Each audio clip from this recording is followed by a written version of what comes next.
আসিফ মাহমুদ সজীব ভূঁইয়া স্থানীয় সরকার, পল্লী উন্নয়ন ও সমবায় মন্ত্রণালয়ের উপদেষ্টা। তার সম্পর্কে একটি অনুসন্ধানী প্রতিবেদন প্রকাশ করেছেন আল জাজিরা ইংলিশের সিনিয়র প্রডিউসার এবং আলোচিত অনুসন্ধানী সাংবাদিক জুলকারনাইন সায়ের। ফেসবুক স্ট্যাটাসে সায়ের লেখেন, আসিফ মাহমুদের পিতা তার পুত্রের মন্ত্রণালয়ের অধীনে একটি ঠিকাদারি প্রতিষ্ঠান হিসেবে তালিকাভুক্ত হয়েছেন। এ বিষয়ে সাংবাদিক সায়ের যোগাযোগ করেন আসিফ মাহমুদের সাথে। আসিফ প্রথমে বলেন এ বিষয়ে তিনি কিছুই জানেন না। এরপর কিছুটা সময় নিয়ে আসিফ জানান, হ্যাঁ, লাইসেন্স এবং তালিকাভুক্তির বিষয়টি সত্য।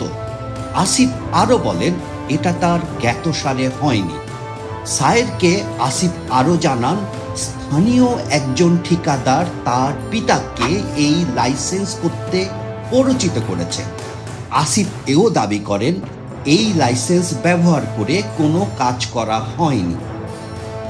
সাংবাদিক সায়ের অবশ্য পরে মন্তব্য সেকশনে লিখেন, এই ধরনের লাইসেন্স পেতে সাধারণ নাগরিকদের কতখানি ভোগান্তি পোহাতে হয় এটা ভুক্তভোগীরাই ভালো বলতে পারবেন।